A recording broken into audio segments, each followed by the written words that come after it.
My name is Pablo Cano. I was born in Cuba in 1961. My family all were exiled in Miami in 1962, and I've lived here ever since. By the age of 7, I decided I wanted to be an artist, and that's what I've done ever since.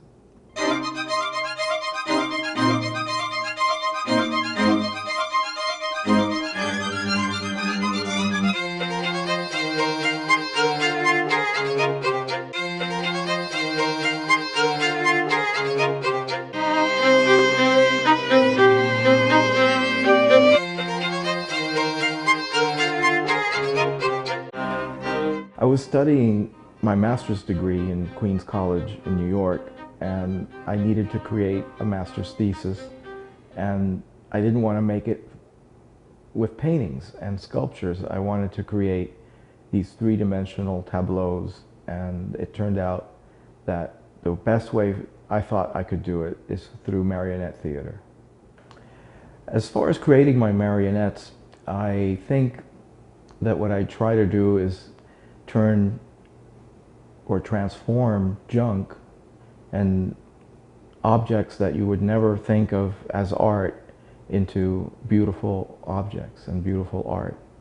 I find this material throughout living in Miami, looking at junk piles, going to thrift shops, Goodwills.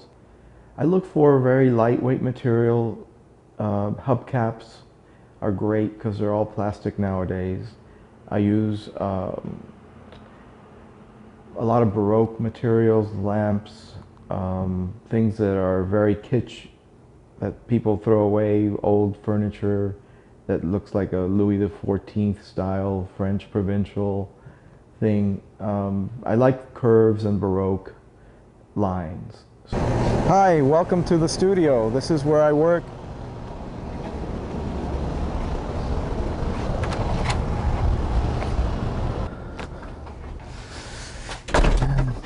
Here's where I have all my collections of objects and junk and materials.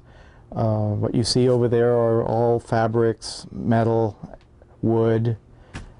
Plastic is under here.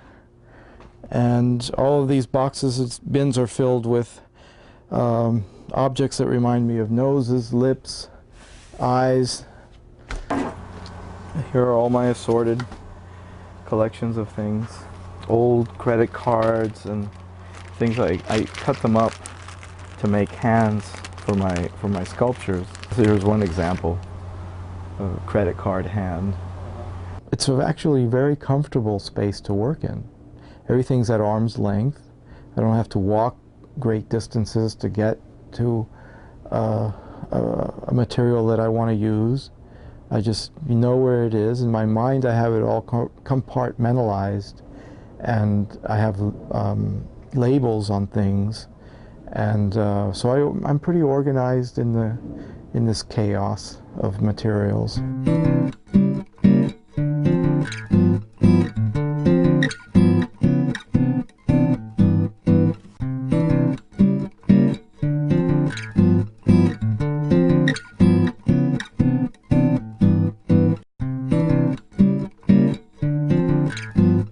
One day I received a call from the director, curator of the Museum of Contemporary Art, Bonnie Clearwater. I had seen Pablo's work for the first time in a performance that he did in a gallery, the Barbara Green Gallery on King Concourse in Bal Harbour, probably around 1992 or 3. And I was so enchanted with it that when we had the opportunity with the Museum of Contemporary Art to present new productions, I contacted Pablo and a tradition began. And that was a breakthrough moment in my career. She invited me to participate in a show called Tableau, and I created a marionette performance, 45-minute marionette performance that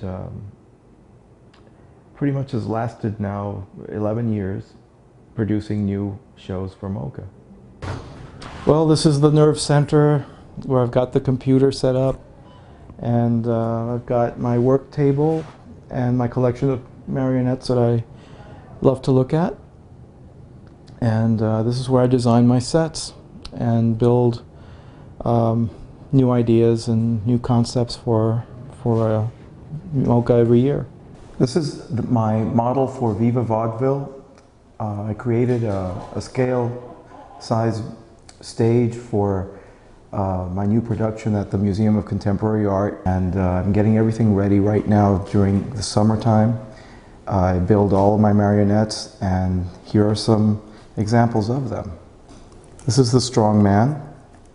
He's going to create I'm creating an act where he lifts these incredibly heavy weights. Here is the very beginning of the strong man. This is going to be the chorus line of ants. I've got 6 of these guitars, and I'm going to design their faces to go up here. This is Marie Antoinette. This is another act for the show. She's a life-size figure. I'm really glad I start with the faces first. They inspire me to go on to the next stage. She has very expressive eyes, her blue eyes, and Baroque hairdo that symbolizes the 17th century. Pablo really is an original. He is somebody that literally marches to his own drummer. He's not so concerned about what the rest of the art world is doing. He's doing something that is unique and true to himself and completely original. I was 7 years old, one of my earliest memories of drawing, and I always loved to do it. I loved to draw and escape into this world, imaginary world.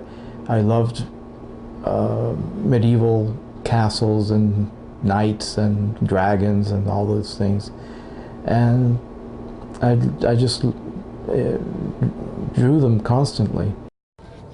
These are old drawings that I have in storage there, and they go back to when I was little. I think this one is from when I used to go to school at the Academy of Art in Coral Way, actually near here. I was around 10 years old, and I did this drawing to advertise the school, and it was called Art is for Man's Sake, and this is one of the models that we had at the New Art Institute that opened on Coral Way. We are seeing someone who is very sophisticated in his approach to art, and at the same time is able to bring this wide-eyed, childish approach to his materials. He uses a range of found materials in order to create his marionettes. And what always astonishes me when I look at them is I take them in all at once in their gestalt. You know, oh yes, that's a princess. Yes, that's you know, some kind of goose. And it's only after my first reaction to them that I start analyzing what they're made out of and realize how magical they are, that he's been able to take completely base materials and transform them without it being obvious and without doing that much to them, that they're able to take on a whole personality. I started working on Lady Mandolin and creating her face out of the clay material. It took me a long time to find this shape. I wanted it to be a dress design that would be typical of turn of the century, 1900, Belle Epoque. So it's very interesting for me as a sculptor to work with all these different objects and assemble them and transform them. This is the corset for Marie Antoinette, and I'm using a lot of styrofoam now. I really like it because I can carve it. It's very lightweight. Sure, this was an all-nighter working on this. This is the bodice for Marie Antoinette, and her head would go up on here like this on a rod through her body. But now what I'm going to do is cigarette foil all the surface and give it a patina.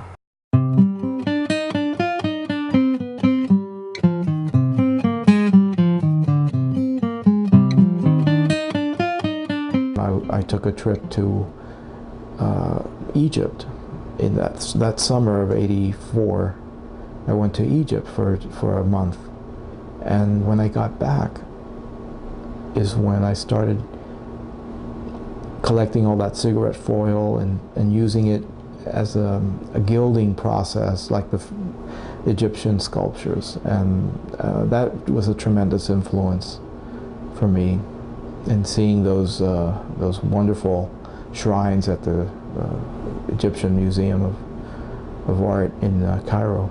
That silver and gold gilding on the surfaces was very, it's almost like a narcotic to see all that glitter. I wanted to be more involved with theater and bring marionettes into the artwork.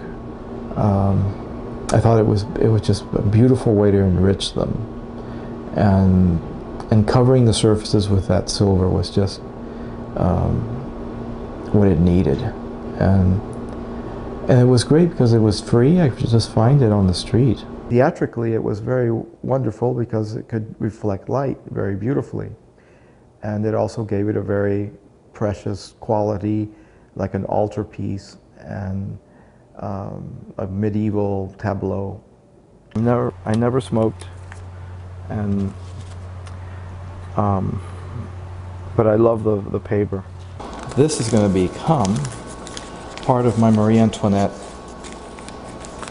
sculpture marionette.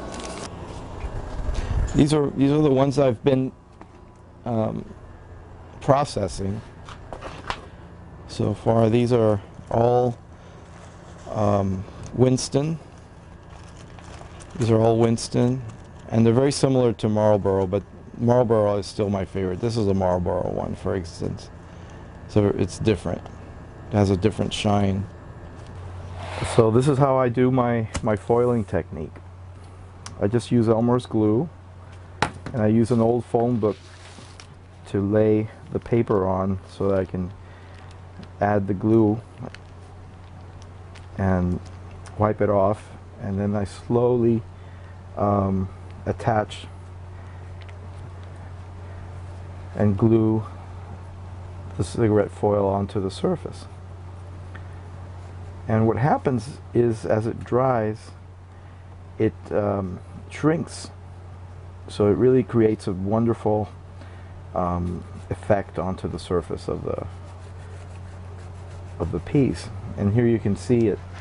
See how all the cigarette foil has shrunken into the crevices and create a very tight gilded surface. It's all done. I'll show you the back. Except her head, I gotta work on that. But using, my tools to get into the crevices and glue it all together, and it gives it a wonderful skin. Working at night is my favorite time. I love to work around midnight till 8 in the morning or 7 in the morning. I have lots of time to create, no interruptions, and no distractions. And time seems to fly when I'm in here at a point where the creative spirit comes in, and time just stops. It is midnight right now, and you are about to start working, right? Yes. Yeah, I work until 7 in the morning, and this is my studio.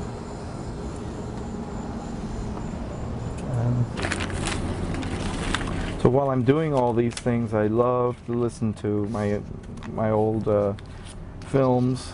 I have a whole variety of them.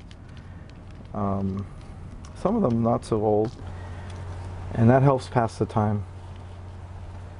And I just let the TV on all night long and let it rewind itself.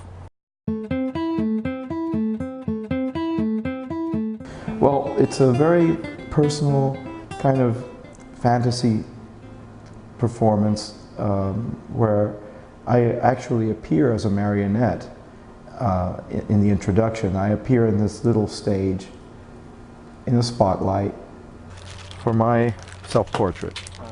You start with the eyes? Yeah, I start with the eyes and I gotta find the right color. They're all blue mostly. First, here they are. Here are the brown eyes. Okay. And what I do now is I carve up the face, front of it.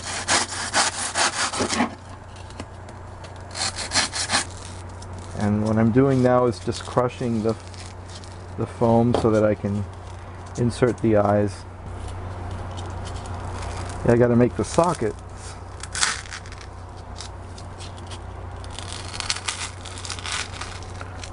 It serves as a great little armature for them. Yeah, it's me. And now we put the eyes in. I'll start to see how it looks. So I start the process of putting it onto the foam, and it grabs on very well. And then I put the eyes in there. Try to get them level. They have to be just right.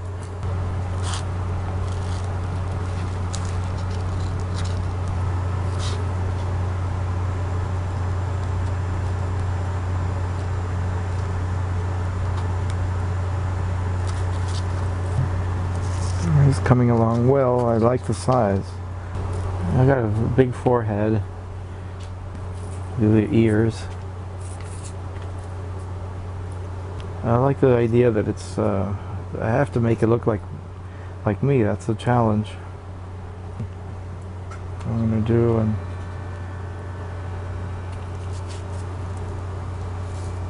and later what I do is I cut it so that I can do the jaws opening. That's going to be the body, and I'm going to make sleeves for him and work pants. And this is my self-portrait, and it's very personal because I even used glasses that I had once that broke. On the body, I collaged all kinds of different images and things, that paint palette, all these things that I use in my work. What is amazing about Pablo is he constantly is growing, coming up with new ways of producing his marionettes and also of creating his marionettes. So this is another character that I'm going to be creating. It's the tightrope walker. She's a butterfly. She's the tightrope walker, and she does some beautiful lighting effects with that iridescent color. Instead of the red lips, I'll put gold ones, because I like the way that it looks. The gold with the black looks so beautiful. On the table you see the chorus line of ants I'm working on. This is one of them. And they'll all have different expressions, different shapes of faces. And here's Lady Mandolin. I still haven't done anything with her yet, but she's coming along. This is the one I worked on yesterday, and it's the devil. It has to dry, and then I carve it, and then when it's dry is when I can saw through the jaw and add the movement to the jaw.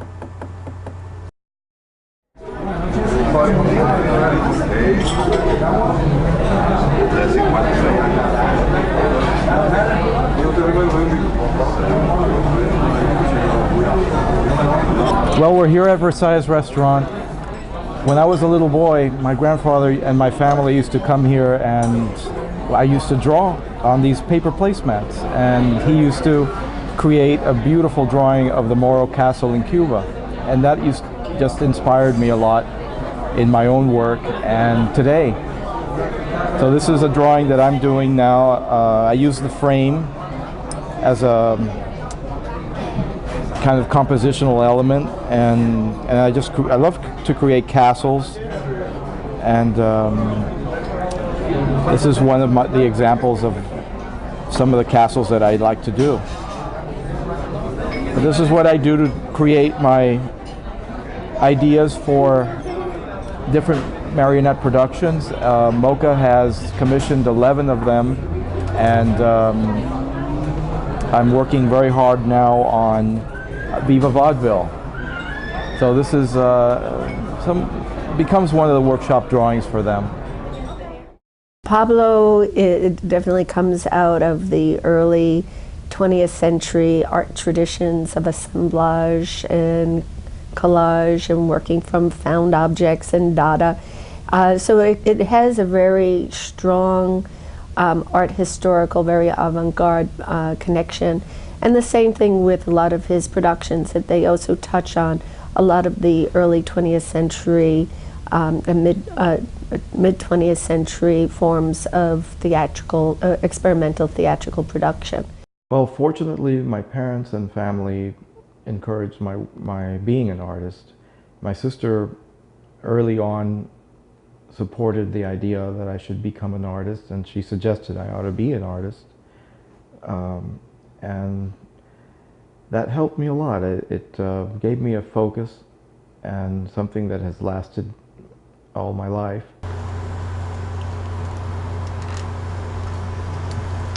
My father was a musician, and he's retired now, and he still plays the guitar a little.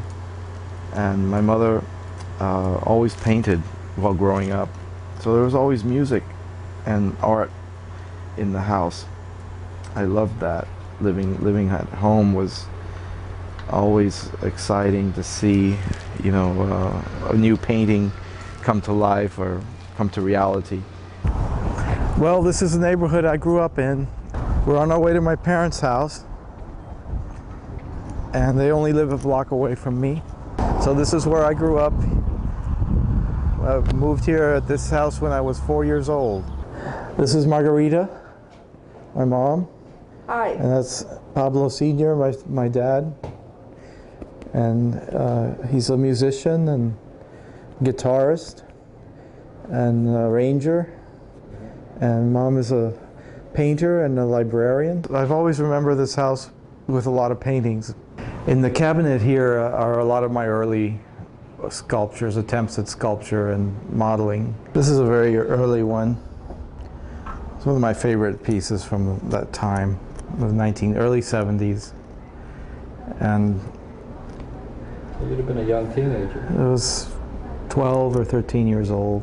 This was a painting I did in Queens College when I was studying there, and it went together with the whole marionette production I did there. I thought of my family and my home very differently than what my friends' homes. There were things that were original and were, you know, paintings and beautiful things that my mother was painting, and I don't know, I thought it was a very special place. And that's what art does. It really enriches your life. One of the things I'm very drawn to is wood carving. I've always shied away from it because if I hurt my hands with a tool, it's not good. But I love the spontaneity and immediacy of the carving process. I've got the air dry clay drying on the surface of the foam. And all this will be covered with cigarette foil, with the gold cigarette foil. And he looks very ancient, you know. I wanted him to look like a Greek, archaic figure. Here is the body of the devil. He's almost done. I like his feet a lot. They're made from plastic hubcaps. It's fascinating when they start to move and get a personality.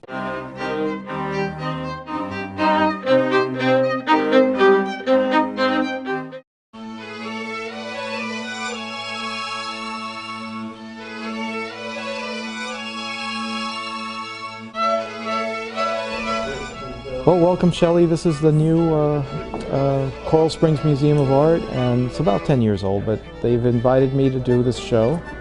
And it's about 9 years of work, mostly commissioned work by the Museum of Contemporary Art in North Miami. So far, it's been the most comprehensive retrospective exhibition of my workshop drawings and the actual marionettes put together. This is the largest exhibition of Pablo Cano's work ever in a museum. And I'm not sure he'll ever let that happen again because he misses he misses his friends. But I'm hoping that he will make this available to other museums because there is a great deal of joy to be seen in it. And the creativity to show the process, that's extraordinary. Welcome to the Coral Springs Museum of Art and to the final performance by puppeteer, artist, marionette creator Pablo Cano. It's a great honor to have had Pablo Cano here. This is the largest exhibit of his work that has been shown at any museum. Well, thank you very much for attending today, and thank you, Barbara, for this wonderful introduction. Well, may the show begin.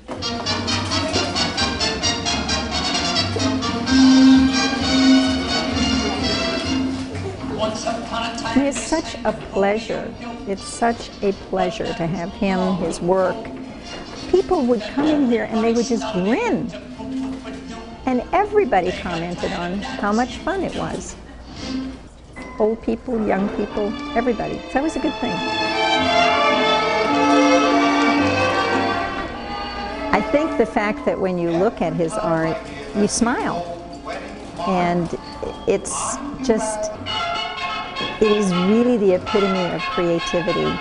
And it's comfortable, and adults and children relate to it very well. I am just a little girl who's looking for a little boy who's looking. The fact that art isn't just a pretty picture. Art doesn't have necessarily a frame around it or is in a box. It's thinking out of the box and being creative and making things happen. And he just creates fun and lightness, and everybody enjoyed it. And the sophistication of it is very appealing to adults.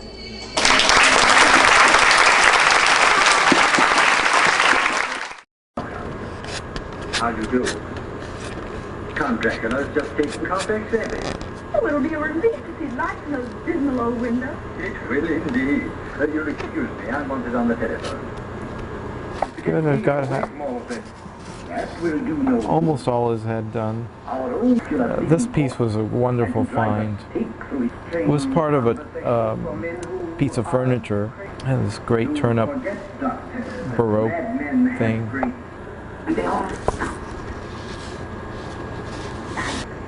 Doctor, this time he can do no harm. We are ready for him. I finished Lady Mandolin and the Devil. Here's Lady Mandolin, and I work very hard on the texture, and it's all cigarette foil.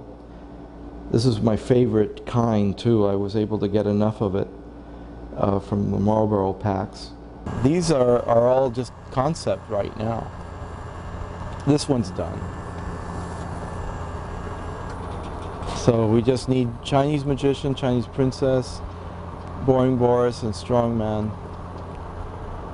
And burlesque lady, busty galore. Yeah, this is going to be her body, so.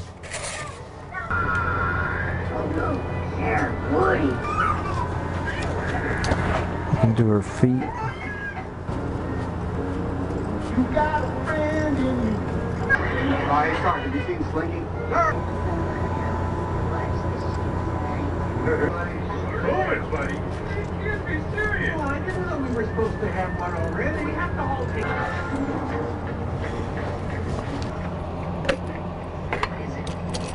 Like that.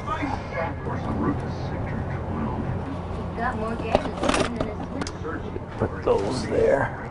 The word last Christmas, I can't say because his preschool toys. Yeah. There.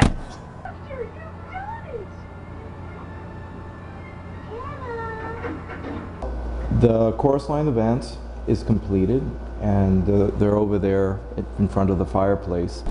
6 in the chorus line, and I wanted them to be kind of Egyptian in feeling in the way that their faces are created. It's coming to the point now where everything is coming together, and I'm having a lot of fun. You know, after having it all on workshop drawings, having it come to reality. I think that the importance of an artist like Pablo is that, first of all, he's able to create a sense of wonder. How many things do we have in our life that we really go, wow, that's amazing?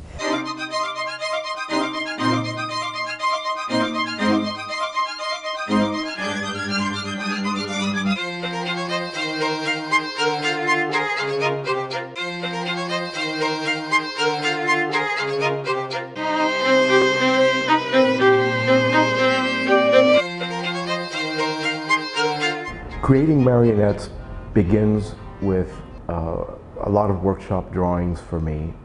It's a very private and personal project. It's a concept where I look at my life and everything around me like a kind of mirror reflection. And then in order to make them alive and come to life, I involve people. I like to collaborate, and one of the most important members of the team is Catherine Kramer. She's the choreographer, and she has worked with me for 5 productions, and by this time she knows very well how my thought processes are, and I know how hers are.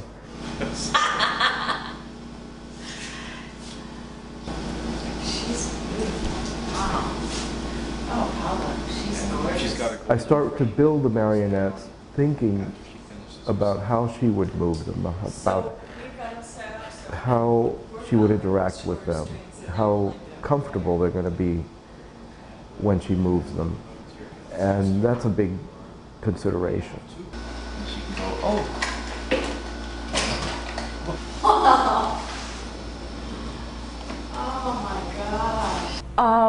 Well, I began as a modern dancer who improvised and then was drawn to jazz music and jazz composition and met a lot of older master tap dancers, and so they became a real inspiration to me. So I began to blend my work as a modern dancer and improviser with tap. Exceptional.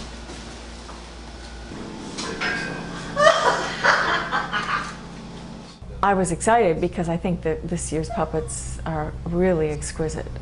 I had seen drawings, and so I had an idea of what some of them were going to look like. I feel like the quality of each one this year is just really breathtaking, and the show as a whole is going to have a look that feels extremely elegant and complete and really beautiful. So I was excited. What has happened over the years working with choreographers is that he has invented ways for his marionettes to become more mobile and more flexible, and the choreographer has really become a complete collaborator with Pablo, giving life to these marionettes, giving them their own personality.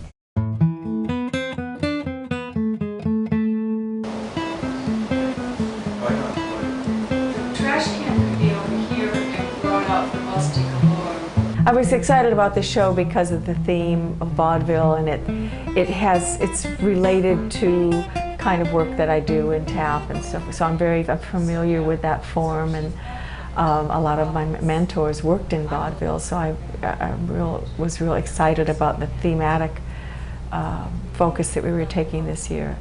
But the puppets, I think the puppets are just exquisite. Well, we work on polishing the movements of the marionettes, what they decide to do, what we can impose on them. A lot of times it's what they decide, what works. What's the most fun for me is a puppet that can really do a lot, that has a lot of versatility and can be really expressive.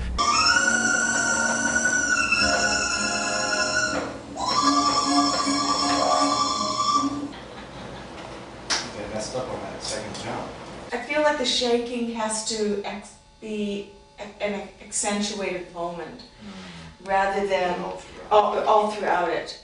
If she starts down here, then this is going to feel even bigger. The feet are on the ground as the curtain's coming up, that we just see their legs for a minute. It's been great. These past few rehearsals with Viva Vaudeville have been the most thrilling of my life. Because I was an essential element in working with her. Before it was always the musicians or the dancers or the actors. In this show, I'm spotlighted. Does it feel too much like the head's not connected? I need to work on that a little bit more, keeping the head from... Yeah, when she goes like that, you don't want to see the back of the head. Yeah. Not as much. It's a joy to work with Pablo. He is so present with those puppets. He just really gives himself to the process and has a huge heart. So there's a tremendous spirit of playfulness, and that is my favorite thing. That's part of the most fun, is to discover the movements that they can make. And we laugh and we have a great time creating these shows.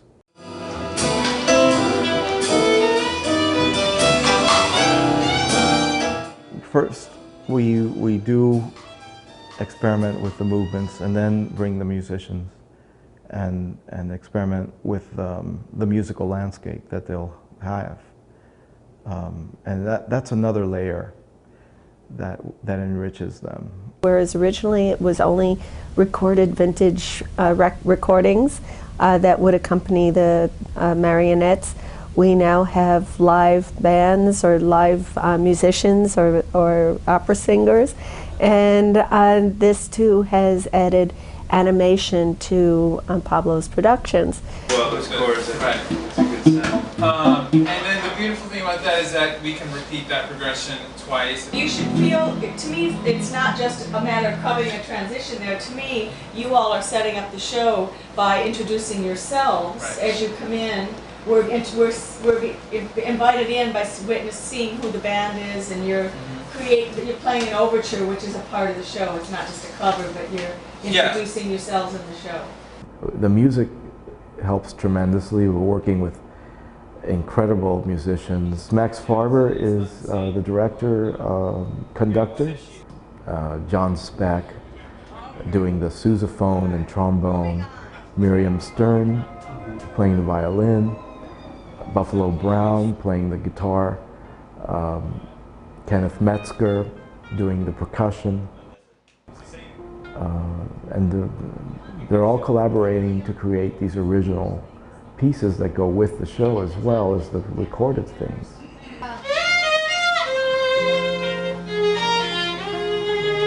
Actually playing while the curtain comes up, but then you play. She's lowered. Yeah. So just to introduce ourselves, like character-wise, you have a little.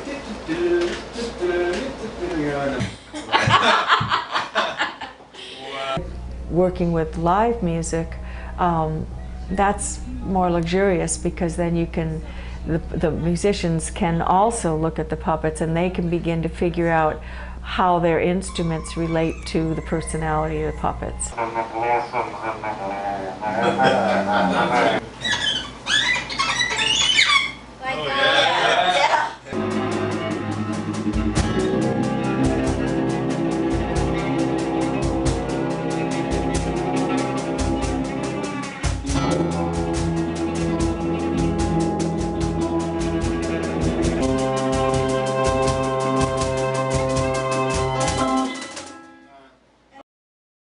A week or two before the show opens, we bring all the marionettes into the Museum of Contemporary Art and start the dress rehearsals. We're here at MOCA, at the Museum of Contemporary Art, in the storage area.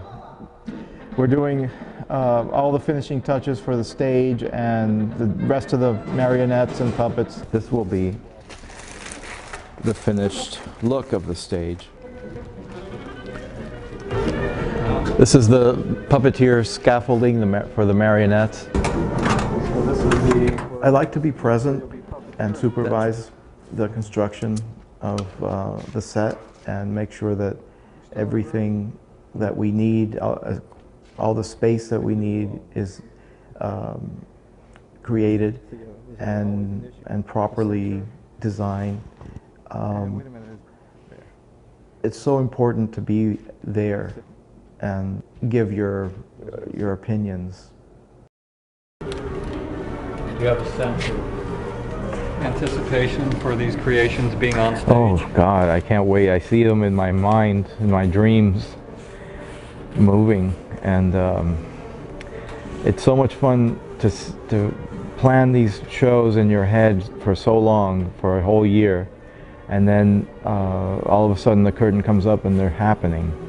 It's unreal. It's a big thrill, and I look forward to it every year.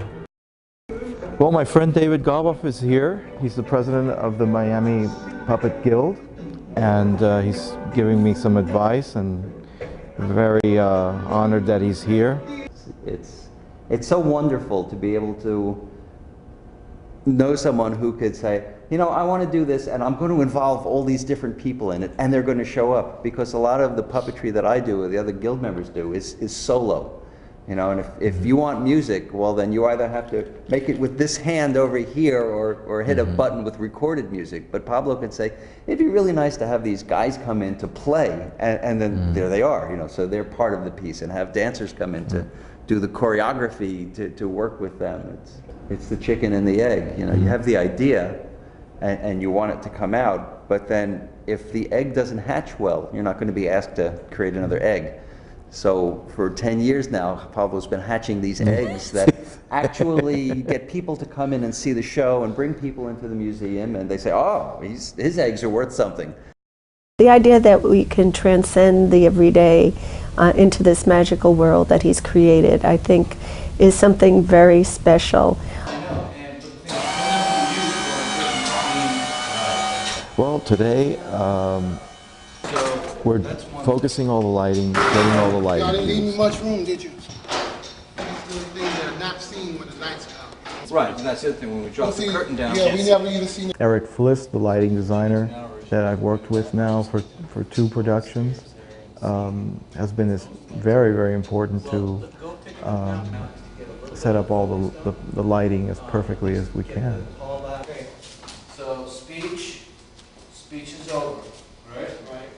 I open the curtain and the musicians walk in, and then Pablo comes in behind the stage. Oh, I think the lighting, well, the set and the lighting, I mean, that's another element. Just having the actual visual of the set when we arrive there brings a level of excitement to it.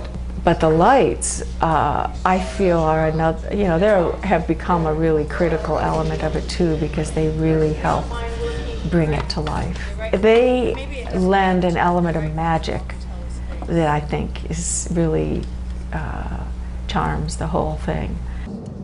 The lights bring the kind of soft lighting or harsh lighting or blackouts that we need in order to tell the story. You know, it all is very exciting, but then there's this, it's like magic dust gets sprinkled over it when Eric designs the lights, then that really just makes it sparkle. I'm just throwing that. Guys, they're getting your dresses all together. Left and right. Oh, and the tightrope was going to go over your head.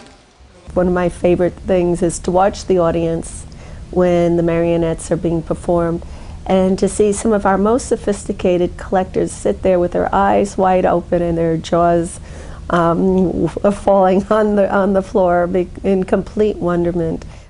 give him a hug. What do you think of Pablo's stuff? What do I think? I think Uh-huh. he's a genius. Are you kidding? I bought a piece from him a year ago for my granddaughter, and it's so incredible. And he is such an amazing talent. We're so lucky to have him in Miami. All the lighting, all the sound equipment has been installed, all the construction has been completed, and we're ready to start actually rehearsing the show the way it'll look.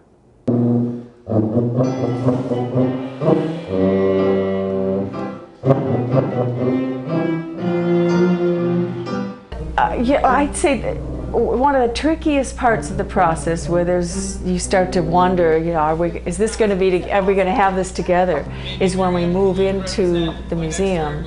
So then, and this is with theater and dance in general, you move into the space that you're going to perform in, and suddenly you've got a lot of technical things that have to be taken into consideration. You're on the set, you're working you're having to manipulate puppets from up above and on and off of a set. You're bringing lights into it, and more people are involved, and so all those technical values are having to be considered, and that makes it more complex. Because we work in a way that is a certain amount of structured improvisation, we've worked together enough now that we trust that we're going to be able to pull it off, and that we really know that the opening show is not going to be the same as the closing show. That once we start performing it, it's going to begin to take on a life of its own.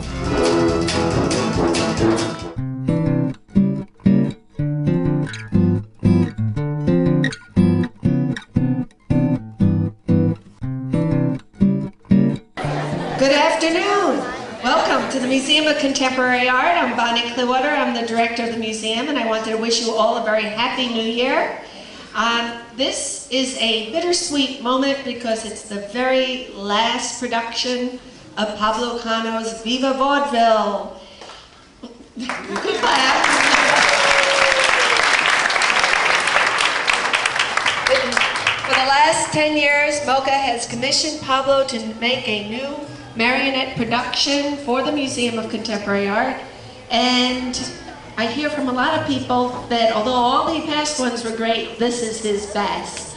And I think you're in for a wonderful treat. Every year Pablo comes up with extraordinary new ways to delight and amaze us, and this year is no exception.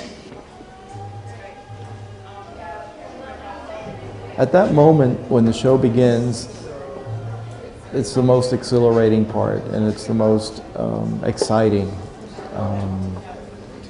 When everything comes together and you anticipate or try to anticipate anything going wrong, and you feel the energy behind the stage. It's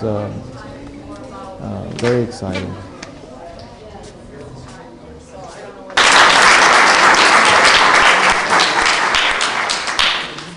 Thank you, MOCA, for having my 10th show.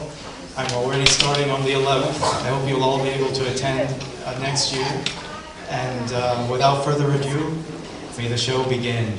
Viva Vaudeville!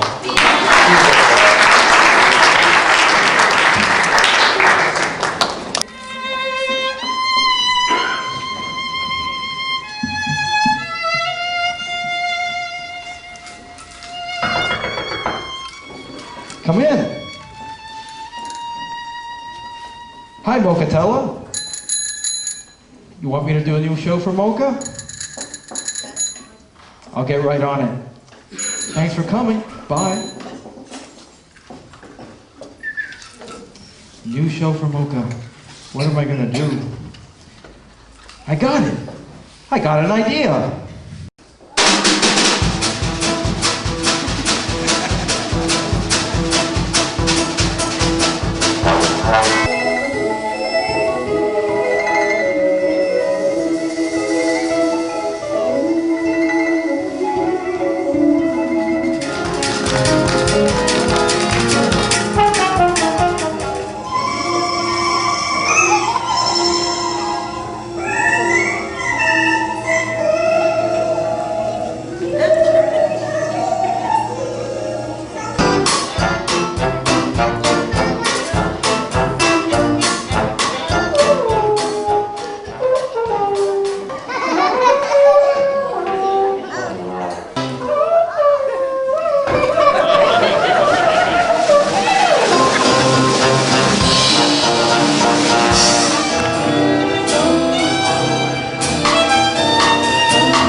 Walking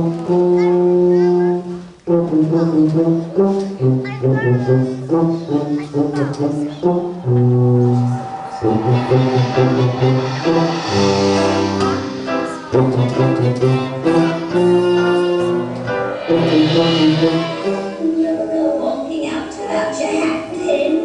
It's about the best protection you could got. So if you go walking out without your hat pin, you may come home without your, you know what?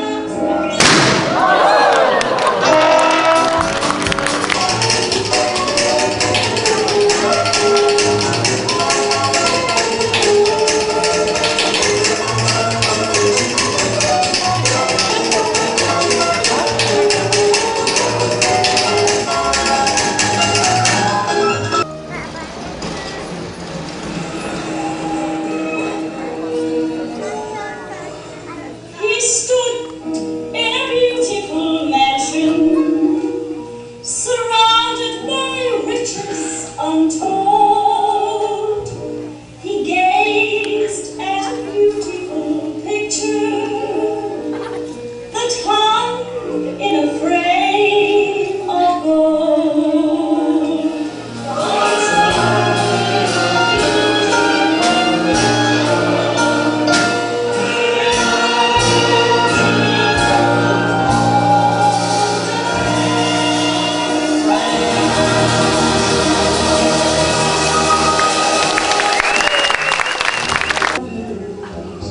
And after we have kissed goodnight and slid your finger, I cannot think you give ideas to me.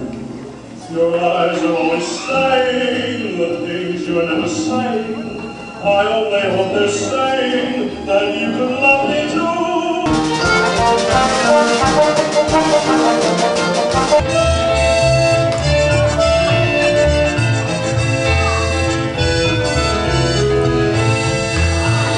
Il y a quelque chose d'universel dans notre histoire.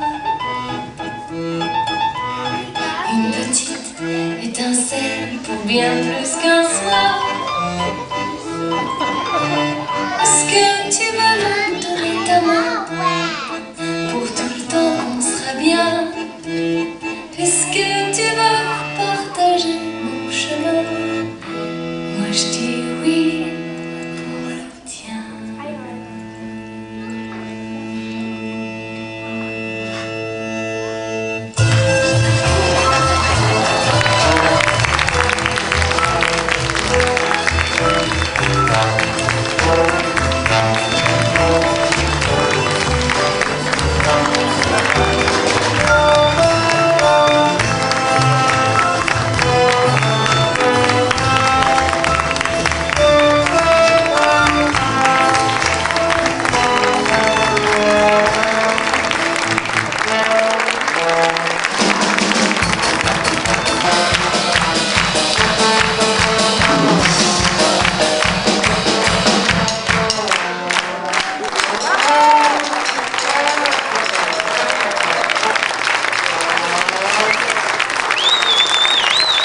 It's brought me great joy. I love making my art, and it's been my constant companion from childhood, and that is something that is very rare in life, to feel this kind of almost investigation of your own self throughout childhood, adulthood, and old age.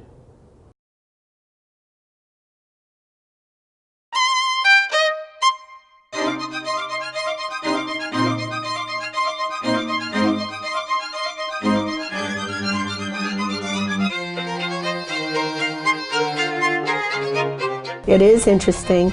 I had said earlier that Pablo marches to his own drummer, but in recent years we're seeing a lot of contemporary and particularly cutting-edge artists turn to puppetry as a kind of subject, whether to deal with social issues in their work or to deal with the idea of how do you create figurative sculpture in a new way. that doesn't go back to the ancient Greek tradition. So in many ways he might have been marching to his own drummer, but he has a whole band following now. I would think that having the fact that there is such a following for him and he has been getting recognition internationally, that he will be growing more and more in his reputation nationally and internationally. Pablo's future always deals with current problems, so if we encounter new problems or issues in works that either from an audience point of view or from limitations of what marionettes can do, he'll find an ingenious way of solving that problem and coming up with something completely new in a direction that none of us thought of before.